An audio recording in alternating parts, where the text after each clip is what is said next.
Church, Morgan and Binh have decided to end their relationship and get a divorce, and quiet as is kept, Krysten and Mitch might not be far behind them. I got my notes, I hope y'all got yours. Let's get on into this damn mess.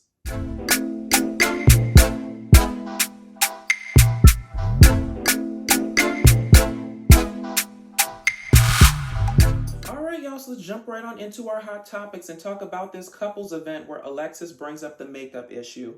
Now, listen, one of the things that I hate that people do sometimes is try to pull the wool over my eyes, okay? And you will never convince me that on Beyonce's Earth, Alexis decided to organically have the same terminology that Mitch had on that damn conversation with Krysten's sister. You will never convince me of that, okay? So y'all just need to say that Alexis and Krysten were in cahoots to bring this situation up to Mitch so that they could address it as a group or together, or to give Krysten some sort of leeway in terms of how to have the conversation, right? You cannot tell me that Alexis and Krysten did not have some sort of side conversation in the same vein that Alexis and Morgan did at that pool, saying, hey, this is the situation that's happened. I don't really know how to address it. And either Krysten and Alexis came to an agreement that Alexis was going to bring it up, or Alexis went rogue after that conversation and brought it up just so Krysten would be able to address it, okay? There is no way that that situation happened organically, and I hate that, they didn't give any sort of like behind the scenes information in terms of, oh yeah, I talked to Alexis and I said X, Y, and Z, because it seemed to come out of left field that Alexis was using the same makeup terminology, and that's why all the damn husbands looked confused in the situation, with the exception of Justin, but Justin is a special case. We're not even going to address that. But everybody heard of the notion that Krysten and Mitch had problems of attractiveness, okay? Didn't nobody ever say makeup. So the fact that Alexis brought up makeup meant to me that they had some sort of side conversation on the back end. So I'm not saying it was wrong to have the conversation. I'm just saying keep it 100 in terms of y'all's side conversation that has led to this damn group conversation. Let's move on. Mitch feels blindsided by Krysten talking to him about the whole makeup issue and the attractiveness thing. The reason why Mitch feels blindsided, y'all, is because Mitch lacks self-awareness, okay? Like, that's how we have to level set from the get-go. Mitch lacks self-awareness. Now, Krysten, you are not, completely innocent in this situation, because for so long and for the lion's share of this relationship, you've made it about Mitch, Mitch's comfortability, what Mitch wants, how Mitch wants to live, how I can cater to Mitch, right? And I've said this from the beginning, baby. If you give Mitch an inch, he will take a yard, okay? And listen, when you first meet somebody, baby, you are not meeting them. You are meeting their representative, okay? And on average, it normally takes about 3 months for the real person to show up, okay? Because this is married at first sight, it's an accelerated version of that. But I've always said, you can only be fake for so long before the real you shows up, okay? And the thing is, the real Krysten has shown up. The real person has risen up and has decided to, take back her life in terms of the things that she wants. And that whole situation of you being one way for so long and then completely switching, lanes, it can be jarring, right? So I'm not going to sit here and agree with Mitch that he was blindsided, but I will say there is an element of jarration to the situation when you were originally going along one path and then suddenly you make a change and you're completely different. So I get that, but in going with that, yes, Krysten's at fault to a certain extent, but Mitch also lacks some self-awareness, which is why he felt blindsided. Now let's move on to our general couple updates. And let's talk about Morgan and Binh, right? Because they're the topic of conversation in this episode. So Morgan and Binh decided to have an early decision day with Dr. Pepper, and they got divorced. No real surprise here. For me, the marriage has been over for a while now, right? And if we kind of do like a relationship autopsy, right? After the first time that Binh betrayed this lady's trust, right? In terms of talking to Justin and getting her business all out there and stuff, yes, it was deleterious to the actual relationship, but with time, she could have probably gotten over it, right? I think the problem was The second time he did it, it put the nail in the coffin at that point, okay? Because I have explained to you how I feel about a subject. We've talked about it, we've gone over it, and then you do the exact same thing over again, okay? So that was the thing that she couldn't get past. And listen, one of my favorite sayings by Funky Dineva is you can't do wrong to somebody and tell them how mad to get. Okay, so yes, you signed up for Married at First Sight and it should be a situation where you do things absolutely differently, but everybody has their limit and everybody has that one thing that if you cross me in that one thing, I'm completely out. So there's fault on both sides, right? Leading me into my next point.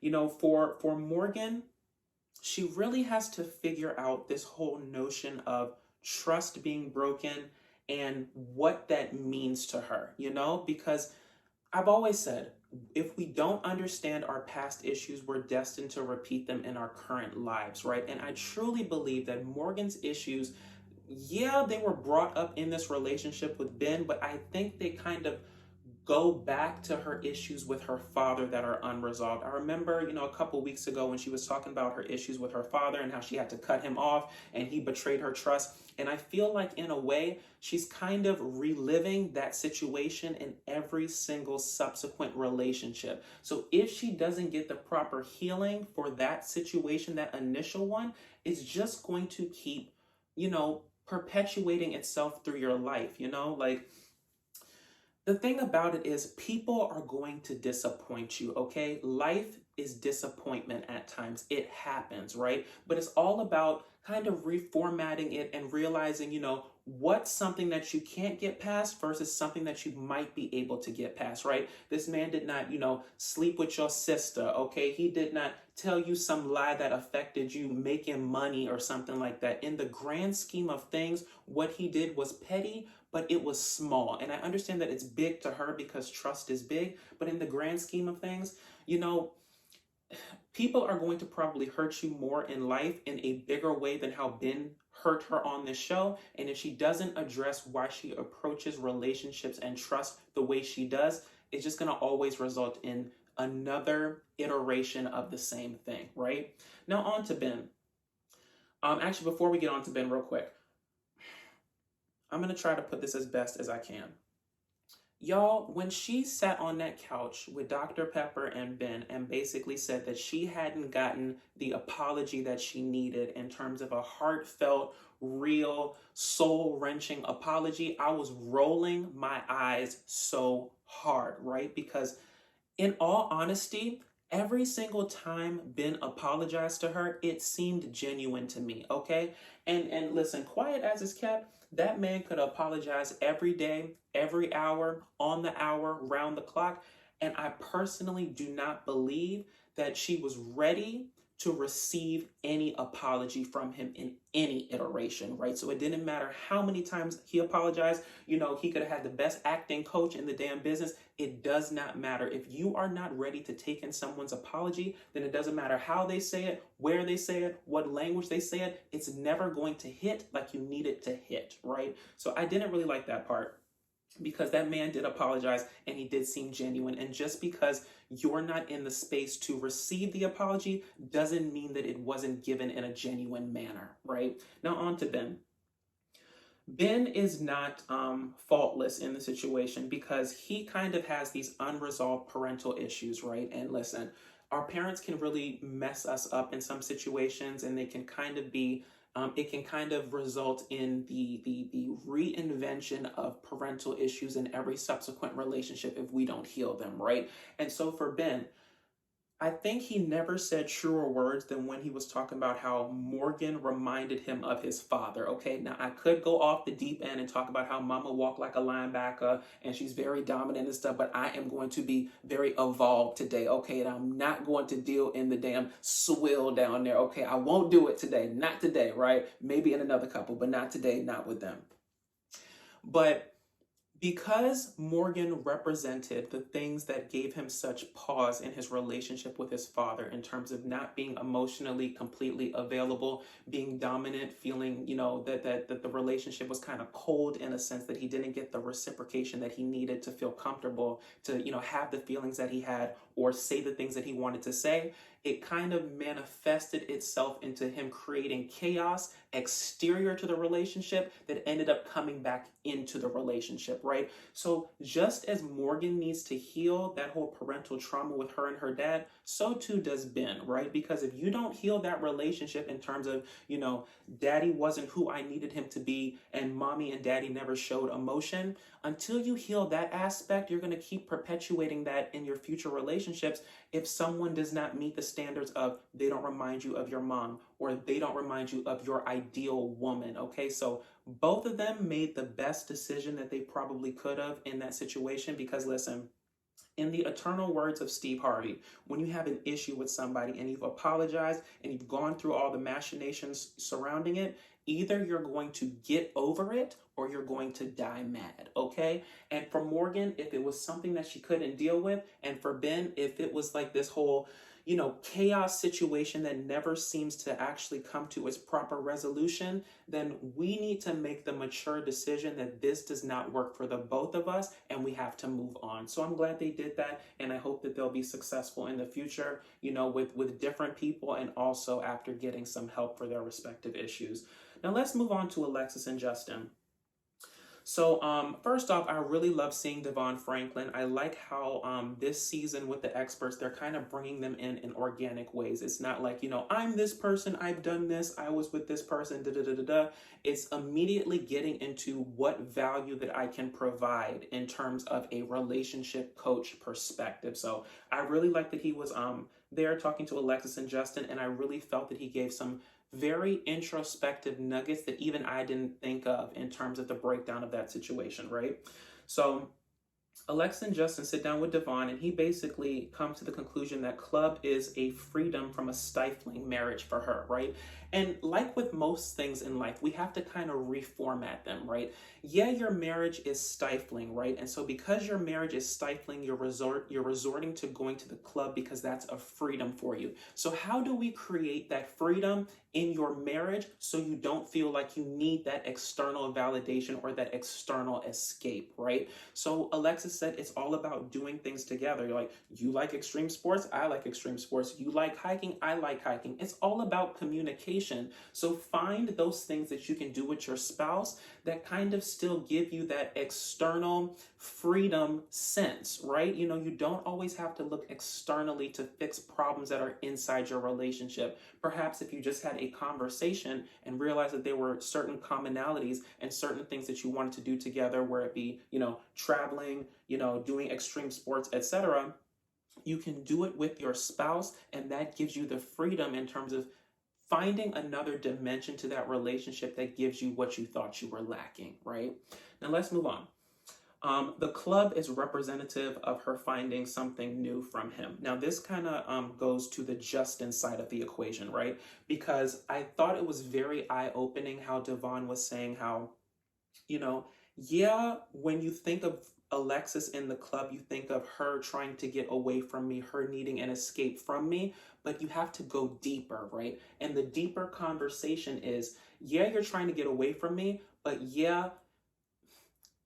I have a fear that you will find something better at the club that replaces me. And that's the deeper conversation of it, right? It's about self-confidence. It's about self-love. It's about not feeling worthy. It's about not feeling enough, right? So the feelings of Alexis going to the club, on the surface, it's about her trying to get out the relationship, her not being totally invested. But if we go on a deeper level, it goes back to my feelings of, inadequacy. Am I enough for you in totality? So I thought that was an amazing nugget that DeVon brought, and it really spoke to why they brought him on this platform, right? Now, DeVon then tells Justin to take charge in the bedroom. Now, I understand both sides of this equation, right? Alexis says that she's such a boss lady in her daily life. Like, she has to be so dominant that when she gets home, baby, all she wants to do is lay down and get done. Okay, I'm gonna lay back and you do what you need to do, okay? Nothing is wrong with that, right? But once again, it goes back to communication. On the Justin side, this man is looking for cues, right? To you, that you are receptive, that you are welcoming to this attention, to these advances from me. And Alexis is saying, I just want you to just attack me. Now listen, we gonna have to level set, okay? Because you're gonna have to figure out, do you want the man to romance you, okay, and kind of lead into it like with foreplay and stuff, or do you want him to attack you like a caveman, okay? Because listen, be careful what you ask for, okay? I don't want to hear no hemming and hawing when it's 3:30 in the morning. You wake up and realize that you having sex and he huffing and puffing above you because he wanted to take initiative and take you in your sleep, okay? So listen, be careful what you ask for, Alexis, but I'm glad that, listen, a closed mouth don't get fed, baby. Say what you need in a relationship and allow someone the opportunity to meet your expectations. So I thought it was a great conversation, and also a conversation with the bedroom that, went back to that whole inadequacy conversation and wanting to feel wanted before you approach that thing. So it's like Alexis is telling him, listen, I desire you. I love you. I have these feelings for you. I just want you to go ahead and take the initiative so I don't always feel like I'm taking, the front steps in the bedroom. Like, let me just be the woman at home and I could be the boss lady outside. Okay. Now let's move on to Stacia and Nate. So Stacia has said, I love you, and Nate has not. Now, I'm trying to pick my words carefully because I don't want to disrespect the whole situation. Stacia's I love you, y'all, and go with me for a second on this. It's an I love you that's based in desperation, okay? Because, if we go back a couple of weeks to the whole thing of, I just want you to love me, I want to feel loved, I want to feel protected and XYZ. It's coming from a place just like Justin in a sense of inadequacy, right? I need you to say I love you because that validates something in me. Even though your actions are showing me that you love me, I need to hear the physical words. And granted, I understand. Some people need to hear the physical words or it does not exist. I fully understand that, fully respect it. But the thing about it is, Stacia, let's just call cap on one portion of the situation. You saying that you want the man to say I love you and you need this, right? But on the other hand, you don't fully trust the man with your life and your finances and your business. So make it make sense, okay? Either it's you love him and you trust him, or it's neither of the damn case, okay? You gotta kind of pick a lane. I'm all about consistency, right? You want him to love you, you love him, but you need a prenup, a postnup, and you gotta lock everything up, okay? I'm not saying it's wrong that you did that. I'm just saying there's a little bit of, contradiction in terms of the love on one side and the lack of trust on the other. I'm just saying that y'all drop down in the comments if y'all agree, but that's just what I'm peeping in the damn situation. Now, in terms of the Nate aspect of it, like I said before, he's showing that he loves you through his actions, even if he hasn't outright said it, right? And I think Pastor Cal was like, have you kind of stopped yourself from saying it in the moment, even though you felt it? And he said he has. Listen, I'm more Nate in the situation because to me, I want the I love you to mean something, okay? I want to know that when I say I love you, I mean it with every fiber of my being. And to me, Stacia, you can't want to hear I love you so much that you kind of want it in an empty words or a lip service fashion, because if he just says, I love you to placate you, then it's not worth the breath that he took out of his body to sustain it to tell you that, okay? So however long it takes, granted, you should probably know that he loves you before decision day. I recognize that. But listen, love is a process for everybody. And I think what they've tried to teach you through this process is everybody is not going to approach a situation the way you do, okay? And you have to let people be on their own timetable. If he's showing you that he loves you through his actions, you realize that there's love there. So just listen, girl, calm down a bit and realize that the man loves you. He just needs to go through some other stuff. Listen, he ain't had no mama. His mama abandoned him, okay? The lady that was supposed to be his stepmother got divorced from his father. She gone too. His friends basically said he's a 35-year-old man that hasn't really been in very long relationships. It's just been situationships, no real saying I love you, okay? If we don't heal our past traumas, we're destined to repeat them. The man is in therapy, okay? Give him some grace in the damn situation. Let's move on to the next point, y'all, because I'm gonna get mad. Stacia cheated 10 years ago and Nate is affected. Now, you see, just as I can go hard for Nate in one situation, I'm gonna go hard for Stacia in this situation because listen, Nate, you full of shit, okay? If Stacia is 37 years old now, baby, you cannot tell me that if I cheated on somebody 10 years ago, that's representative of who I am 10 years later. Okay, yeah, it might give you pause. Yeah, you might feel a certain way because you truly don't know this person and you're married at first sight, and it's kind of like a small microcosm of a larger relationship. But I don't think that should give you serious pause in the situation as to her character, okay? Yeah, Stacia is saying, believe in me in terms of who I am today. Believe me in terms of what I tell you. I recognize that. But listen, the human psychology in terms of, if I'm already feeling on the fence and I'm already feeling like I don't know if this is going to work out, then sometimes your mind can play tricks on you and you can try to pick up any little piece of information that validates some small feeling that you are feeling in the back of your head. And I feel like that's what Nate was going on. So that's what I'm going to call cap in the damn situation. 10 years is a lot of growth, okay? I'm 32 right now. I damn sure am not the same person that I was at 22. So you have to allow grace. Just as Nate needs grace, so does Stacia need grace, okay? And just because you cheated on somebody 10 years ago doesn't mean that you've approached every single relationship subsequently the same damn way, okay? So let's stop that game. Now on to Krysten and Mitch, y'all. Let's talk about this notion of dealing with Captain Save the Planet for the rest of her life. Now, I feel like all Mitch and Krysten continue to do is put band-aids on bullet wounds. It seems like whenever she gets the smallest validation or the smallest win for some issue that they're dealing with, she views it as everything is fixed, everything is wonderful, we can move forward, right? But if we're honest with ourselves, y'all, we all have things about ourselves that are non-negotiable, okay? Yeah, you can change for the right person. Yeah, if you really love somebody and you see something lacking in yourself and you want to change, you can, right? But I think we all can level set and agree that sometimes in life, or not even sometimes in life, that in our lives, right, there are certain aspects of ourselves that are non-negotiables, right? Like no matter what comes into contrast with that, this is who we are in that respect, right? So for Mitch, his non-negotiable is that man is Captain Save the Planet, right? And I will never take away anything from Mitch in terms of that, he's passionate about the environment. He wants to save the planet. He has a sense of a higher calling on his life regarding the environment. That is wonderful. But the central question is who Mitch is compatible with who you see yourself now, who you see yourself as now, and who you want to be in the future? Can you deal with having, sustainable shot glasses, okay? Can you deal with not using paper towels and having to wash up all the damn cloths every time you use it?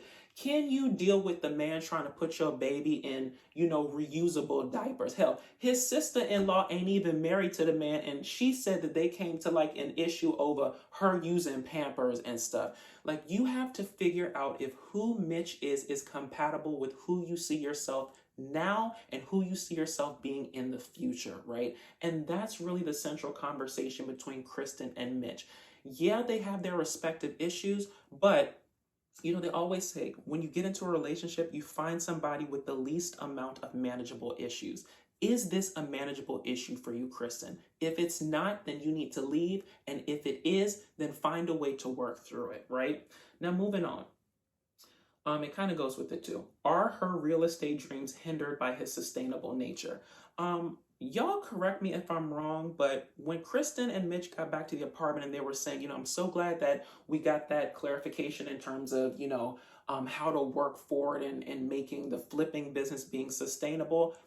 I didn't really catch that part. I didn't feel like they got to a resolution in that sense. Dr. Pepper said something to the effect of, you cannot put the whole grand issues of an industry on Krysten's head, right? So maybe that was the aha moment that they were talking about. Y'all drop down in the comments and let me know if I perhaps missed something. But I didn't really see that we had a button on that issue. Like, Mitch comes with all of these problems, but he doesn't come with solutions. Like, do we use sustainable furniture? Do we find a way to balance out the flipping with a sustainable house program? Like, I didn't really get a sense of that. So I didn't really know if we could put the kibosh on that issue, right? But you kind of have to decide. Like I said, for Mitch, the environment is his non-negotiable, right? And so for you, Are you willing to hinder your own dreams to further your relationship, right? Or will that result in you resenting the man down the road, right? Because if you're just going along to get along, right, just to make him happy in terms of, I'm not going to do this flipping thing because it really interferes with who he is and who he sees himself being, is that going to eventually result in you resenting him for not allowing you, in a sense, to pursue your own dreams because you were trying to put your relationship ahead of your actual career goals, right? And so it goes back to what I said before. If the answer is yes, you will resent the man, then you need to get out of this situation. And if the answer is no, then listen, partner with him and find a way to make it a sustainable, recycle, compost based house flipping business. Okay, I never heard of it, but I'm not, listen, I haven't heard of a lot of stuff. So perhaps if y'all work through it, it can work. But I really didn't see the logical end to that conversation. But y'all drop down in the comments and let me know if I missed something. Now, let's talk about this whole hippie wife thing. And I've said this before on this channel, just in terms of that Drake lyric: sweatpants, hair tied, chilling with no makeup on. That's when you're the prettiest. I hope that you don't take it wrong. Mitch wanted a hippie wife, you know, hair in the underarms, okay, not shaven, unwashed hair, okay, natural hair, natural face. Okay, I'm joking, but y'all understand the hippie nature of what I'm going through, the hippie dippy nature, granola type wife that he wanted or whatever, right? Now, the thing about it is, was Mitch talking to Krysten's sister about what he wanted wrong? On the surface, no, okay? But when you view it in the light of all of these stress, struggles, and strife that that man put that lady through in the beginning in terms of attractiveness, you are dead ass wrong, okay? You do not get the liberty of having an opinion on my appearance at this point, okay? Because you've taken me through so many damn machinations in terms of me feeling inadequate, me feeling unpretty, me feeling like I don't, you know, I don't live up to your specifications and your ideal woman. You don't get to have an opinion on my appearance. Now listen, is what Mitch is saying wrong? No.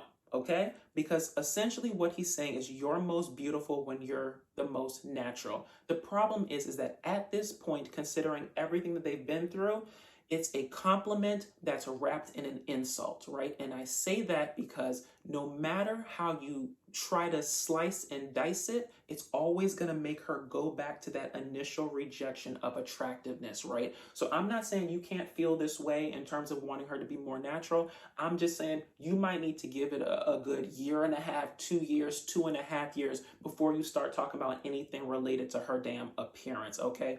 So listen, she seems to wear light makeup as far as I can tell. It ain't like the thing is caked on. You know, the women in the audience, y'all drop down in the comments and let me know if y'all see something that I don't. Because listen, I got to go to my cousin when I'm trying to figure out if a woman got a weave and stuff. And like my cousin is the damn, what you call it? She is the damn psychic or the sixth sense when it comes to whether a woman got a weave in her hair or some magic hair going on or a sewing or whatever. So maybe the women in the audience can basically identify whether Krysten wears a lot of makeup. To me, she doesn't. Maybe to y'all it's different. But you know, that doesn't change the point. You don't get to have an opinion on my damn appearance after putting me through all this stress, struggles, and strife. Now, I'm so glad that Krysten stood up for herself, right? In terms of that whole couples roundtable event, because she said, I'm no longer going to be at the point where I'm going to allow you to have selective attraction to me, right? Like I deserve to be in a relationship where someone is head over heels in love with me, okay? And this whole thing where it's yay Mitch when he goes, you know, like a few steps in terms of what he should already have in terms of his attraction towards Krysten, we celebrate that. Like, it's ridiculous, right? Now, like I said before,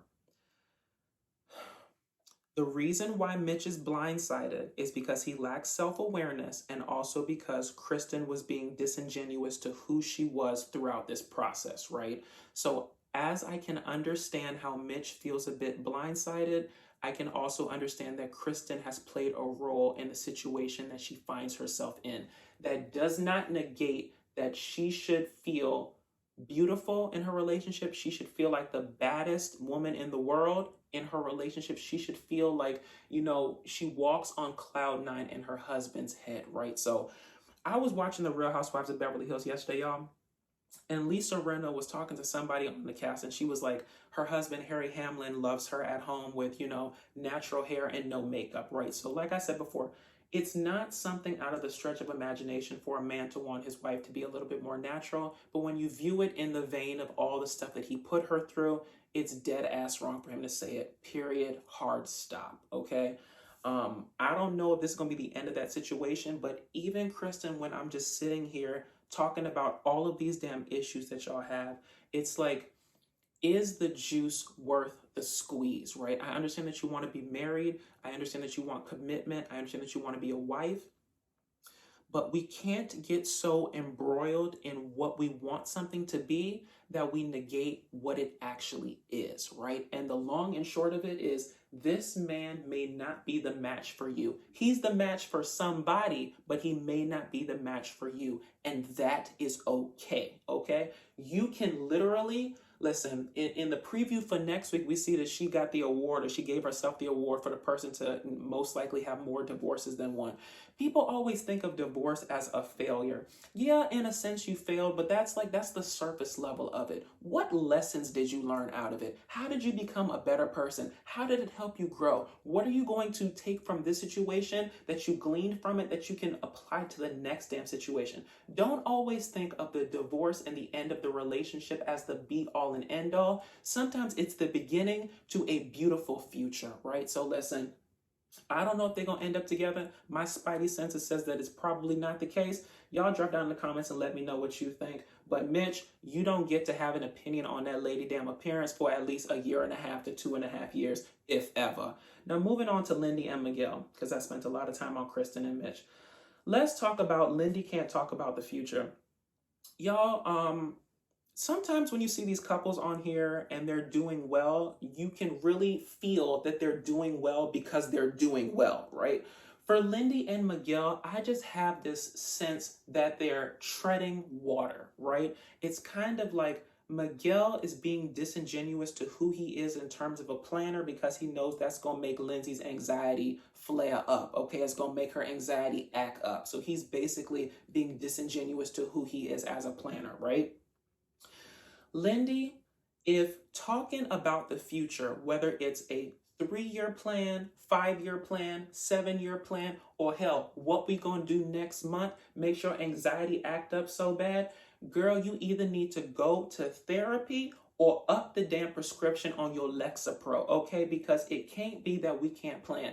Marriage, life, relationships, even singlehood is literally about planning. And if talking about the future gives you so much angst and anxiety and makes your anger flare up, there's a problem there. So listen, I understand that some people like to live in the moment, but I really feel that sometimes you can do yourself a disservice when you're so focused on the moment that you ain't planning for the damn future, right? And Miguel, like I said, that man is going along to get along. He's recognized that one of your triggers to your crazy behavior is to talk about the future. So I'm going to be disingenuous to myself and not talk about it so we can be good right now. But as I said before in this damn review, y'all, you can only be fake for so long before the real you comes out. And baby, listen, we 2 weeks out from decision day. So we are about to get down to brass tacks, okay? We are at the point where can we see this relationship go forward in a sustainable way, okay? And that means we have to talk about the future. And like I said, baby,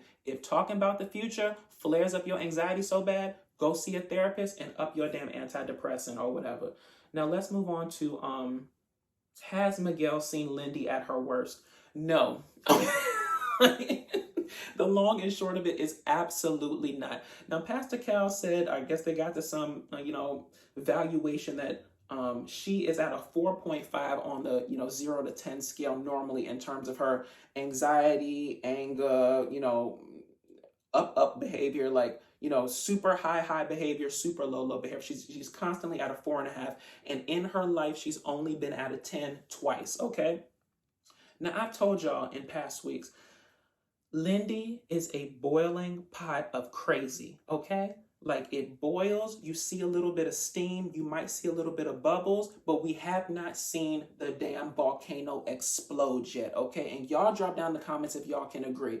It's packaged in a beautiful, cute package, but there is some crazy lying underneath it. Mark my words. And the minute Miguel becomes genuine to who he truly is in terms of a planner and wanting to get a verifiable plan in terms of how this relationship gonna pan out, that's gonna make the real Lindy come out. So listen, yeah, they've had little small fights, but I feel like until you have a big fight and get over it, you ain't truly in no damn relationship. You ain't truly figured nothing out, because until you have a big blow up, you talk about it and you get past it, you don't truly know. Like I always say, you don't know somebody until mad day, okay? You don't know somebody until mad day and until they don't get their way. So until those two things happen, Miguel, you are not getting the real Lindy in terms of who she truly is at her core. And y'all, I think that's really all I want to talk about on this episode. So if you liked what I said, please feel free to like, comment, and subscribe. Follow me on all social media at DadDamnDasher. And until next time, y'all, be honest with what you want. A closed mouth doesn't get fed. I'll talk to y'all later. Bye.